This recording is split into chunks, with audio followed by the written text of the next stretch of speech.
स्वागत है आपका। आज के इस वीडियो में हम मल्टीकल्चरलिज्म को समझने की कोशिश करेंगे।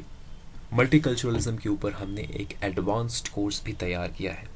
अगर आप इस कोर्स को एक्सेस करना चाहते हैं तो आप हमें इन नंबर्स के थ्रू कांटेक्ट कर सकते हैं। So what is multiculturalism? बहुसंस्कृतिवाद क्या है? मल्टीकल्चरलिज्म दो शब्दों से बना है। पहला शब्द है मल्टी, जिसका मतलब है मैनी, बहुत, एक से अधिक। मल्टीकल्चरलिज्म में जो दूसरा शब्द है वो है कल्चर। कल्चर को हम दो तरीकों से समझ सकते हैं। पहला, as a way of life, जीवन जीने का एक तरीका या दुनिया को देखने का एक नजरिया, a way of looking at the world. इसके अंतर्गत आएंगे वे प्रैक्टिसेस, वे बिलीफ सिस्टम, वे नॉर्म्स, वैल्यूज एंड ट्रेडिशंस जिन्हें हमें बचपन से सिखाया जाता है या जिन्हें हम खुद ब खुद सीख लेते हैं अपने आसपास के लोगों को देखकर। लेकिन कल्चर के इस एस्पेक्ट को बदला भी जा सकता है। मतलब समझदार और शिक्षित होने के बाद हम अपने वे ऑफ लाइफ में बदलाव कर सकते हैं। लेकिन कल्चर का एक और पहलू है जिसे बदला नहीं जा सकता, जो कि एक तरह से फिक्स्ड होता है, परमानेंट होता है। इस एस्पेक्ट के अकॉर्डिंग, कल्चर के इस एस्पेक्ट के अकॉर्डिंग, कल्चर इंडिविजुअल के लिए आइडेंटिटी मार्कर का काम करती है, व्यक्ति के पहचान को दर्शाती है। और ऐसा तब होता है, कल्चर एक आइडेंटिटी मार्कर का काम तब करता है जब हम कल्चर को रेस, एथनिसिटी, नेशनैलिटी, रिलीजन और लैंग्वेज से जोड़ देते हैं। ओके, तो कल्चर को समझने के लिए, मल्टीकल्चरलिज्म को समझने के लिए हमें इन टर्म्स के मीनिंग को पहले समझना होगा। और सबसे इंपॉर्टेंट है रेस और एथनिसिटी के बीच के डिफरेंस को समझना। रेस का संबंध एक इंडिविजुअल के फिजिकल फीचर्स से है, उसके मॉर्फोलॉजिकल फीचर से है, जैसे स्किन कलर, ब्लैक या वाइट, शेप ऑफ नोज का शेप फ्लैट हो सकता है, स्ट्रेट हो सकता है या हाइट। ये फिजिकल फीचर इंडिविजुअल के डीएनए, उसके जीन्स के ऊपर डिपेंड करते हैं। तो रेस के पीछे कारण क्या है? Genetic, biological. और रेस इंपॉर्टेंट तब बन जाता है एक इंडिविजुअल के लिए जब इसे कल्चर के साथ जोड़ दिया जाता है। ओके, ये था रेस। एथनिसिटी और रेस ये दोनों एक दूसरे से अलग अलग है। एथनिसिटी को समझने के लिए हमें सबसे पहले ये जानना होगा कि एक एथनिक ग्रुप किसे कहा जाता है। एथनिक ग्रुप लोगों का एक ऐसा समूह जिसके मेंबर्स, जिसके सदस्य एक दूसरे से रिलेटेड हो। कैसे रिलेटेड हो? By blood relation. और इसका मतलब क्या है कि इनके एंसेस्टर एक होने चाहिए। इन लोगों का एक कॉमन एंसेस्टर होगा। ये सभी लोग अपने ओरिजिन को, अपने रूट को एक कॉमन एंसेस्टर से जोड़ पाएंगे। और जब ये लोग, दैट मीन्स लोगों का ये समूह, जब एक निश्चित भूभाग, एक डेफिनेट टेरिटरी, एक फिक्स्ड जियोग्राफिकल लोकेशन में रहने लगे, ओके, तब जाकर ये एथनिक ग्रुप बनाएंगे। तो एथनिसिटी से दो बातें जुड़ी हुई हैं, दो बातें आपको याद रखना है। ब्लड रिलेशन, एक कॉमन एंसेस्टर का होना, और एक फिक्स्ड जियोग्राफिकल लोकेशन का होना जहां पर ये लोग रहेंगे, एक जियोग्राफिकल लोकेशन जिसे ये शेयर करेंगे। ओके, इसे कहते हैं एथनिसिटी। नेशनैलिटी का मतलब है आप किस कंट्री से बिलोंग करते हैं, रिलीजन आपका धर्म क्या है, और लैंग्वेज आपकी भाषा क्या है। ये जितने भी आइडेंटिटीज हैं ये सभी ग्रुप आइडेंटिटीज हैं। एक इंडिविजुअल इन आइडेंटिटीज को कई लोगों के साथ शेयर करता है। ओके, एक महत्वपूर्ण बात यहां आपको समझना है कि ये आइडेंटिटीज अनचूजन होती हैं। हम खुद ये डिसाइड नहीं करते कि हमारा जन्म किस रेस में होगा या किस एथनिसिटी में होगा। ये एक्सीडेंट ऑफ बर्थ के ऊपर बेस्ड होती हैं। हमारा जन्म किसी भी रेस, किसी भी एथनिसिटी में हो सकता है। ओके, लेकिन एक एक्सेप्शन है। कुछ लोग जिनके पेरेंट्स मल्टी एथनिक होते हैं, वे अपने लिए डिसाइड कर सकते हैं कि वे अपने फादर या अपने मदर की एथनिसिटी को बिलोंग करेंगे। लेकिन इन जनरल आइडेंटिटीज अनचूजन होती है। इंडिविजुअल एक ग्रुप से बिलोंग करता है। ओके, मल्टीकल्चरलिज्म का संबंध इसी कल्चरल डाइवर्सिटी से है। और कल्चरल डाइवर्सिटी का मतलब diversity of belief system, diversity of practice, अलग अलग कल्चरल ग्रुप के अलग अलग प्रैक्टिसेस होंगे, अलग अलग बिलीफ सिस्टम होंगे। कल्चरल डाइवर्सिटी का मतलब एथनिक डाइवर्सिटी से भी है, racial diversity, religious diversity, linguistic diversity. Okay, ethnic diversity को थोड़ा हम एक्सपैंड करते हैं। एथनिक डाइवर्सिटी मेनली दो तरह की होती है। पहला नेशनल माइनॉरिटीज, दूसरा इमिग्रेंट्स। नेशनल माइनॉरिटीज ऐसे एथनिक ग्रुप्स को कहा जाता है जो कि मूल रूप से मतलब ओरिजिनली एक कंट्री में ही पाए जाते हैं। ओके, इन्हें हम एबओरिजिनल्स कह सकते हैं, इंडिजिनस पीपल कह सकते हैं, हिंदी में इन्हें मूल निवासी कहा जाता है या आदिवासी कहा जाता है। इमिग्रेंट्स वैसे एथनिक ग्रुप्स जो अपने ओरिजिनल टेरिटरी, अपने ओरिजिनल कंट्री को छोड़कर दूसरे कंट्री में माइग्रेट करते हैं। इमिग्रेंट्स दो तरह के होते हैं। एक वॉलंटरी इमिग्रेंट्स जो स्वेच्छा से, अपने इच्छा से खुद डिसाइड करके अपने कंट्री को छोड़कर दूसरे कंट्री में माइग्रेट करते हैं बेटर अपॉर्चुनिटीज के सर्च में। ओके, दूसरा होता है इनवॉलंटरी इमिग्रेंट्स। ये अपने कंट्री को छोड़ते हैं, ये अपने कंट्री को छोड़कर माइग्रेट करते हैं। इसके पीछे कारण क्या होता है? Terrorism, civil war. ये अपने कंट्री को छोड़ने के लिए मजबूर होते हैं। जैसे फॉर एग्जांपल सीरिया की अगर आप बात करें तो वहाँ एक सिविल वॉर चल रहा है और सीरिया के लोग अपने कंट्री को छोड़कर यूरोप के डिफरेंट कंट्रीज की तरफ माइग्रेट कर रहे हैं। इन इनवॉलंटरी इमिग्रेंट्स को रेफ्यूजीज कहा जाता है। ओके, तो मल्टीकल्चरलिज्म का संबंध इन सारे कल्चरल डाइवर्सिटी से है, चाहे वो बिलीफ सिस्टम का डाइवर्सिटी हो या कल्चरल प्रैक्टिसेस का डाइवर्सिटी हो या एथनिक रेशियल डाइवर्सिटी हो या फिर इमिग्रेंट्स का इशू हो, रेफ्यूजीज का इशू हो। मल्टीकल्चरलिज्म इस बात के ऊपर फोकस्ड है कि इन कल्चरल डाइवर्सिटीज के प्रति हमारा रिस्पॉन्स क्या होना चाहिए, एक सोसाइटी का, एक गवर्नमेंट का रिस्पॉन्स क्या होना चाहिए।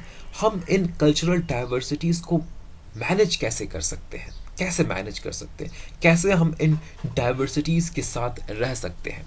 ओके, इन बातों के ऊपर मल्टीकल्चरलिज्म फोकस्ड है। ओके, तो इन सांस्कृतिक विभिन्नताओं के प्रति टुवर्ड्स दीज कल्चरल डाइवर्सिटीज हमारा रिस्पॉन्स क्या होना चाहिए?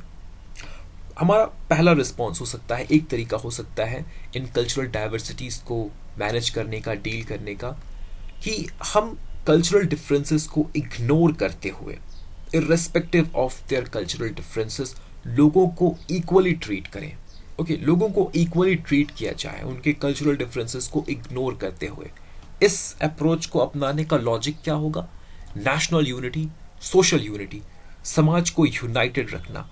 और समाज यूनाइटेड तब होगा जब समाज में रहने वाले लोगों के बीच कम से कम डिफरेंसेस होंगी।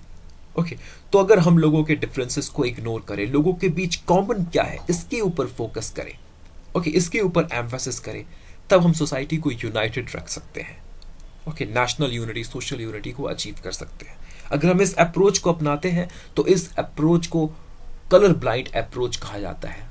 ओके, कलर ब्लाइंड अप्रोच कहा जाता है। इस अप्रोच के तहत गवर्नमेंट न्यूट्रलिटी के प्रिंसिपल पर काम करती है। गवर्नमेंट के द्वारा हर कल्चर को इक्वली देखा जाता है। गवर्नमेंट किसी भी कल्चर को ना तो प्रमोट करेगी ना तो डिस्करेज करेगी। ओके, गवर्नमेंट के द्वारा किसी भी सिटीजन के साथ रेस, एथनिसिटी, रिलीजन, लैंग्वेज, इनके आधार पर डिस्क्रिमिनेशन नहीं किया जाएगा। इन डिफरेंसेस को गवर्नमेंट जानबूझकर इग्नोर करने की कोशिश करेगी, क्योंकि गवर्नमेंट का काम क्या है? सोशल यूनिटी को अचीव करना, नेशनल यूनिटी को अचीव करना।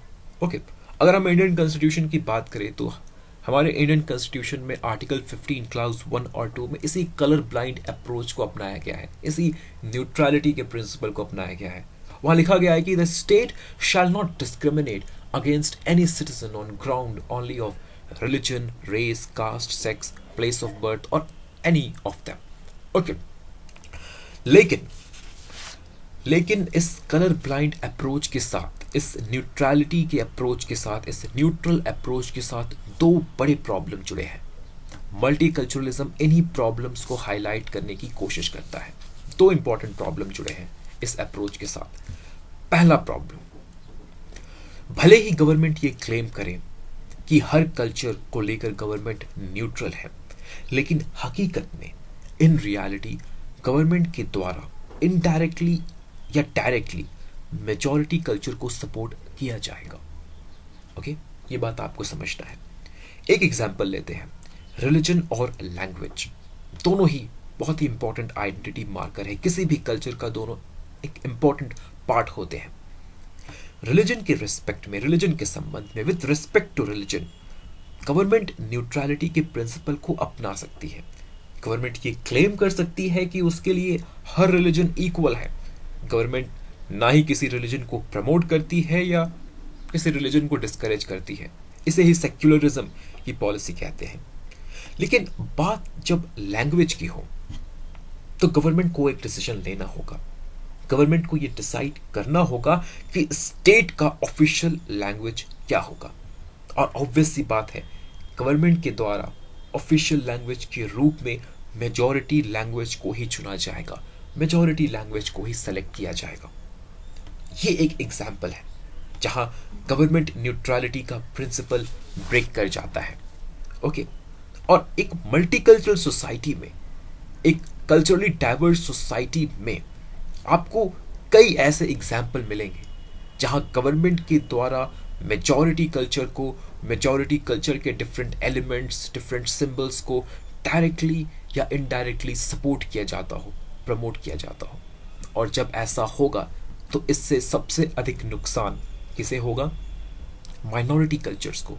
सबसे अधिक सफर माइनॉरिटी कल्चर करेंगे, उनके बीच एक इनसिक्योरिटी का फीलिंग आ जाएगा। ओके, तो ये पहला प्रॉब्लम है इस कलर ब्लाइंड अप्रोच का। ओके, दूसरा प्रॉब्लम क्या है, इसे देखते हैं। एक मल्टीकल्चरल सोसाइटी में जब हम कल्चरल डिफरेंसेस को इग्नोर करने की बात करते हैं तो हमारे इस डिसीजन से सबसे अधिक नुकसान वैसे ग्रुप्स को होगा जिनके साथ पास्ट में इनजस्टिस हुआ हो, अतीत में अन्याय हुआ हो, और पास्ट में हुए इन इनजस्टिसेस का इफेक्ट्स, इन डिस्क्रिमिनेशंस का इफेक्ट इस ग्रुप के मेंबर्स को प्रेजेंट में फेस करना पड़ रहा हो। ओके, तो ये बात आपको समझना है कि जब एक मल्टीकल्चर सोसाइटी में हम कल्चरल डिफरेंस को इग्नोर करने की बात करते हैं तो इस डिसीजन से सबसे अधिक नुकसान किसे होगा? वैसे ग्रुप को जिनके साथ पास्ट में कभी इनजस्टिस हुआ हो, अन्याय हुआ हो, और उन पास्ट इनजस्टिसेस का इफेक्ट, पास्ट डिस्क्रिमिनेशन का इफेक्ट इन ग्रुप के मेंबर को प्रेजेंट में फेस करना पड़ रहा हो। तो कलर ब्लाइंड अप्रोच अपनाने का मतलब है, न्यूट्रलिटी के प्रिंसिपल को अपनाने का मतलब है इन ग्रुप्स के साथ हुए इन अन्यायों को, इन इनजस्टिसेस को, इन डिसएडवांटेजेस को एक तरह से भूल जाना। ओके, फॉरगेट करना, भूल जाना। लेकिन एक जस्ट सोसाइटी ऐसा नहीं कर सकता। इन ग्रुप्स के साथ पास्ट में हुए इनजस्टिसेस को, डिसएडवांटेजेस को कंपनसेट करने की जरूरत है। हम इन्हें इग्नोर नहीं कर सकते, और ये कंपनसेशन सिर्फ गवर्नमेंट प्रोवाइड कर सकती है। और इस कंपनसेशन को प्रोवाइड करने के लिए गवर्नमेंट को इंडिविजुअल के ग्रुप को ध्यान में रखकर डिसीजंस लेना होगा, पॉलिसीज बनाने होंगे। इसलिए एक बार फिर आप इंडियन कॉन्स्टिट्यूशन के आर्टिकल 15 को देखें, और इस बार आप देखें आर्टिकल 15 के क्लाउज 3, 4 और 5 को। क्लाउज 1 और 2 में गवर्नमेंट ने कलर ब्लाइंड अप्रोच को अपनाया है, न्यूट्रलिटी अप्रोच को अपनाया है, लेकिन क्लाउज 3, आर्टिकल 15 के क्लाउज 3, 4 और 5 में कॉन्स्टिट्यूशन में यह लिखा गया है कि nothing in this article shall prevent the state from making any special provision for women and children, for scheduled caste, scheduled tribe, for socially and educationally backward class of citizen. तो देखिए, यहाँ पर कॉन्स्टिट्यूशन ये direct कर रहा है government को कि इंडिविजुअल के ग्रुप को ध्यान में रखते हुए भी पॉलिसी बनाने चाहिए, खासकर तब जब वो ग्रुप डिसएडवांटेज्ड हो, तब जब उस ग्रुप के साथ पास्ट में कभी इनजस्टिस हुआ हो। ओके, तो हमारा दूसरा अप्रोच क्या होना चाहिए इन कल्चरल डिफरेंसेस के प्रति? हमें इन कल्चरल डिफरेंसेस को ध्यान में रखना होगा। We need to take the cultural differences into account. Society के लिए, गवर्नमेंट के लिए ये जरूरी है कि पॉलिसी बनाते वक्त, डिसीजंस लेने के समय कल्चरल डिफरेंसेस को ध्यान में रखें, मल्टीकल्चरलिस्ट के अकॉर्डिंग हम सिटीजन के इंडिविजुअल के कल्चरल बैकग्राउंड को इग्नोर नहीं कर सकते, और खासकर तब जब ये इंडिविजुअल, ये सिटीजन किसी माइनॉरिटी कल्चर से बिलोंग करते हो या किसी ऑप्रेस्ड या डिसएडवांटेज्ड ग्रुप से बिलोंग करते हो। गवर्नमेंट का पहला काम क्या है? Affirmative action. इन ग्रुप्स के, इन डिसएडवांटेज्ड ग्रुप्स के पास्ट इनजस्टिसेस को, डिसएडवांटेजेस को कंपनसेट करने की ज़रूरत है सबसे पहला, और इसके लिए गवर्नमेंट एफर्मेटिव एक्शन ले सकती है। ओके, एफर्मेटिव एक्शन का मतलब है रिजर्वेशन। एक तरह से रिजर्वेशन की पॉलिसी को गवर्नमेंट अपना सकती है, और हमने देखा कि आर्टिकल 15 क्लॉज 3, 4, 5 में रिजर्वेशन पॉलिसी को अपनाने का प्रोविजन किया जाता है, एफर्मेटिव एक्शन को लेने का प्रोविजन किया जाता है। ओके, लेकिन गवर्नमेंट जब एफर्मेटिव एक्शन लेती है तो इससे ग्रुप्स के बीच मौजूद इनकम इनइक्वालिटी, मटेरियल इनइक्वालिटी को एड्रेस किया जा सकता है। इस तरह के इनइक्वालिटी के प्रॉब्लम को सॉल्व किया जा सकता है। ओके, लेकिन एफर्मेटिव एक्शन से स्टेटस इनइक्वालिटी के प्रॉब्लम को सॉल्व नहीं किया जा सकता। एक एग्जांपल लेते हैं। मान लीजिए कि मैं एक डिसएडवांटेज्ड ग्रुप से बिलोंग करता हूं, मेरे ग्रुप के साथ पास्ट में कभी इनजस्टिस हुआ हो, और उस इनजस्टिस का जो इफेक्ट है वो मेरे ग्रुप को, मुझे प्रेजेंट में भी एक्सपीरियंस करना पड़ रहा हो, और इसी इफेक्ट की वजह से, पास्ट में हुए डिस्क्रिमिनेशन के प्रेजेंट इफेक्ट की वजह से मैं आगे नहीं बढ़ पा रहा हूँ।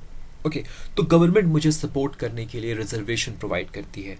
मुझे एक जॉब में गवर्नमेंट रिजर्वेशन देती है, मैं इस रिजर्वेशन का फ़ायदा उठाकर उस जॉब को ले लेता हूँ, और इससे क्या होता है कि मेरा इकोनॉमिक कंडीशन बहुत अच्छा हो जाता है, बेहतर हो जाता है। जो सोसाइटी के डोमिनेंट कल्चरल ग्रुप्स हैं, उन कल्चरल ग्रुप्स के मेंबर्स की जितने इनकम है, मेरा भी इनकम उसी के आसपास पहुंच जाता है। लेकिन आज भी इनकम इनइक्वालिटी के ख़त्म होने के बाद भी जब मैं समाज में बाहर निकलता हूं तो मुझे इन्फीरियर समझा जाता है, मेरे साथ ऐसा मुझे ह्यूमिलेट किया जाता है, मुझे इन्फीरियॉरिटी के नज़र से देखा जाता है। ओके, तो यहाँ पर एक प्रॉब्लम आपको समझना है कि इनकम मटेरियल इनइक्वालिटी का खत्म होना इस बात को इंश्योर नहीं करता कि स्टेटस इनइक्वालिटी भी खत्म हो जाए डिफरेंट कल्चर्स के बीच में। अगर एक कल्चर को इन्फीरियर समझा जाता है, समाज के लोग उसे इन्फीरियर ट्रीट करते हैं, तो ये इन्फीरियर ट्रीटमेंट मटेरियल इनइक्वालिटी के खत्म होने से खत्म नहीं होगा। ओके, तो कल्चर के बीच मौजूद इस सुपीरियर और इन्फीरियर के डिस्टिंक्शन को दूर करना मुश्किल है। ओके, तो मल्टीकल्चरलिस्ट कहते हैं, मल्टीकल्चरलिस्ट के अकॉर्डिंग एफर्मेटिव एक्शन से हमें एक कदम आगे बढ़ने की ज़रूरत है। वे इस स्टेटस इनइक्वालिटी को भी रिमूव करना चाहते हैं। ओके, और इनके अकॉर्डिंग कल्चर, चाहे वो मेजॉरिटी कल्चर हो या माइनॉरिटी कल्चर हो, कल्चर एक इंडिविजुअल के लिए बहुत वैल्यूएबल होता है। ओके, कल्चर एक इंडिविजुअल के लिए बहुत वैल्यूएबल होता है। तो मल्टीकल्चरलिस्ट का फोकस है खासकर उन कल्चर्स के ऊपर होता है, मल्टीकल्चरलिस्ट का फोकस खासकर उन कल्चर्स के ऊपर होता है जिन्हें समाज में रिस्पेक्ट नहीं किया जाता, जो मार्जिनलाइज्ड होते हैं। मल्टीकल्चरलिस्ट आर्ग्यू करते हैं कि इन कल्चर्स को रीवैल्यू करने की ज़रूरत है, इन कल्चर को सोसाइटी में राइट प्लेस देने की ज़रूरत है, इन्हें रिकॉग्नाइज करने की ज़रूरत है, इन्हें रेस्पेक्ट करने की ज़रूरत है। ओके, क्योंकि कल्चर को अगर आप रेस्पेक्ट करते हो, दैट मीन्स कल्चर को किया गया रेस्पेक्ट इंडिविजुअल को किया गया रेस्पेक्ट की तरह होता है। कल्चर का रेस्पेक्ट इंडिविजुअल के रेस्पेक्ट से जुड़ा होता है। ओके, तो अगर किसी का कल्चर डीवैल्यूड है, डिसरेस्पेक्टेड है, तो मल्टीकल्चरलिस्ट आर्ग्यू करेंगे कि उस कल्चर को समाज में रेस्पेक्ट करने की ज़रूरत है, उसे रीवैल्यू करने की ज़रूरत है। ओके, तो फाइनली अब हम ये बता सकते हैं कि मल्टीकल्चरलिज्म क्या है। मल्टीकल्चरलिज्म एक कॉन्सेप्ट है, एक ऐसा कॉन्सेप्ट जो कि इस बात पर फोकस करता है, जो ये कहता है कि अगर इंडिविजुअल के पास राइट लिबर्टीज़ होती हैं तो कल्चरल ग्रुप के पास भी राइट्स और लिबर्टीज़ होनी चाहिए। क्यों? पहला रीज़न इसलिए क्योंकि कल्चरल ग्रुप्स इंडिविजुअल से मिलकर ही बने हैं। ओके, दूसरा रीज़न हो सकता है कि कल्चर एक इंडिविजुअल के लिए बहुत वैल्यूएबल होता है और एक इंडिविजुअल चाहेगा कि उसका कल्चर हमेशा आगे बढ़े, उसके कल्चर को समाज में रेस्पेक्ट किया जाए, रिकॉग्नाइज किया जाए। और एक कल्चर आगे तभी बढ़ पाएगा, अपने राइट्स के लिए एक कल्चर आगे तभी बढ़ पाएगा जब उसके पास कुछ राइट्स हो, कुछ फ्रीडम्स हो। इसलिए मल्टीकल्चरलिस्ट आर्ग्यू करते हैं कि ग्रुप राइट्स के लिए ये आर्ग्यू करते हैं कि कल्चरल ग्रुप्स के पास भी राइट्स, लिबर्टीज होनी चाहिए। तो मल्टीकल्चरलिज्म का दूसरा फोकस इस बात के ऊपर है, इस बात को प्रूव करने के ऊपर है कि कल्चर क्यों और कैसे वैल्यूबल होती है। क्योंकि जब हम इस बात को प्रूव कर पाएंगे कि कल्चरल वैल्यूबल होती है एक इंडिविजुअल के लिए, सोसाइटी के लिए, तभी हम अपने इस आर्गुमेंट को आगे बढ़ा सकते हैं कि कल्चर को भी राइट्स और लिबर्टीज दी जानी चाहिए। दैट मीन्स कल्चरल ग्रुप्स को भी राइट्स और लिबर्टीज दी जानी चाहिए। तो कल्चर वैल्यूबल क्यों होती है, कैसे होती है, इस बात को प्रूव करने के लिए दो तरह के आर्गुमेंट दिए जाते हैं। एक है लिबरल आर्गुमेंट, एक है, और दूसरा है non liberal argument. Liberal argument के अकॉर्डिंग कल्चर के इंस्ट्रूमेंटल वैल्यू के ऊपर फोकस किया जाता है। लिबरल आर्गुमेंट के तहत कल्चर के इंस्ट्रूमेंटल वैल्यू के ऊपर फोकस किया जाता है। एक कल्चर इंडिविजुअल के लिए इंपॉर्टेंट क्यों है? क्योंकि कल्चर इंडिविजुअल को हेल्प करता है। इंडिविजुअल कल्चर की सहायता से, कल्चर के मदद से अपने लाइफ में सेट किए गए गोल्स को, एम्स को अचीव कर सकता है। ओके, नॉन लिबरल आर्गुमेंट जो है ये कल्चर के इंट्रिंसिक वैल्यू के ऊपर फोकस करते हैं। ओके, इनके अकॉर्डिंग कल्चर इसलिए इंपॉर्टेंट नहीं है कि आप कल्चर के मदद से कुछ गोल्स को अचीव कर पाएंगे, बल्कि कल्चर इसलिए इंपॉर्टेंट है क्योंकि कल्चर खुद में इंपॉर्टेंट है। ये कहते हैं कि कल्चर अपने आप में इंपॉर्टेंट है। Culture should be valued for its own shake. Culture should be valued for its own sec, not for what you get from it. Okay, तो ये दो आर्ग्यूमेंट्स दिए जाते हैं मल्टीकल्चरलिज्म के तहत। पहला argument, liberal argument, famously Will Kymlicka के द्वारा दिया गया है। ये अपने थ्योरी में इस आर्ग्यूमेंट को यूज करते हैं। मल्टीकल्चरलिज्म का जो थ्योरी है इनका, उसमें विल किमलिका इस आर्ग्यूमेंट को यूज करते हैं। नॉन लिबरल आर्ग्यूमेंट्स के फेमस प्रमोटर है भीखू पारेख। ओके, भीखू पारेख इस आर्ग्यूमेंट के फेमस प्रमोटर है। अपने थ्योरी में वो इस नॉन लिबरल आर्ग्यूमेंट को यूज करते हैं। वो ये शो करने की कोशिश करते हैं कि कल्चर का इंट्रिंसिक वैल्यू होता है। ओके, तो ये इन ब्रीफ था व्हाट इज मल्टीकल्चरलिज्म। मल्टीकल्चरलिज्म को डिटेल में समझने के लिए हमें मल्टीकल्चरलिज्म के इन दोनों आर्ग्यूमेंट्स को समझना होगा, liberal argument, non liberal argument. हमें विल किमलिका के थ्योरी को समझना होगा, भीखू पारेख के थ्योरी को समझना होगा। और हमने मल्टीकल्चरलिज्म को डिटेल में कवर किया है अपने इस एडवांस्ड कोर्स में। हमारा जो लेक्चर 2 है वो थिन और थिक मल्टीकल्चरलिज्म को एक्सप्लेन करता है। वो बताता है कि थिक और थिन मल्टीकल्चरलिज्म क्या है। लेक्चर 3 में हमने विल किमलिका और भीखू पारेख के थ्योरी ऑफ मल्टीकल्चरलिज्म को एक्सप्लेन किया है डिटेल में। लेक्चर 4 में हमने मल्टीकल्चरलिज्म को मल्टीकल्चरलिज्म के क्रिटिसिज्म को एक्सप्लेन किया है। ये बहुत इंपॉर्टेंट है। मल्टीकल्चरलिज्म की क्रिटिक्स भी बहुत हैं, तो हमें मल्टीकल्चरलिज्म के क्रिटिसिज्म को भी समझना होगा। लेक्चर 5 में हमने खासकर मल्टीकल्चरलिज्म के फेमिनिस्ट क्रिटिक को देखा है। फेमिनिस्ट क्रिटिक को हमने समझाया है वहाँ पर मल्टीकल्चरलिज्म के। और ये लेक्चर 2 से लेकर लेक्चर 5, ये बाकी ये जो 4 लेक्चर्स हैं ये हमारे मल्टीकल्चरलिज्म के एडवांस्ड कोर्स का हिस्सा है। ओके, और अगर आप इस कोर्स को एक्सेस करना चाहते हैं, मल्टीकल्चरलिज्म के इस एडवांस्ड कोर्स को आप एक्सेस करना चाहते हैं, तो आप हमें इन नंबर्स के थ्रू कॉन्टैक्ट कर सकते हैं। तो उम्मीद है आपके साथ मुलाकात होगी इस कोर्स में। मिलते हैं नेक्स्ट वीडियो में, तब तक के लिए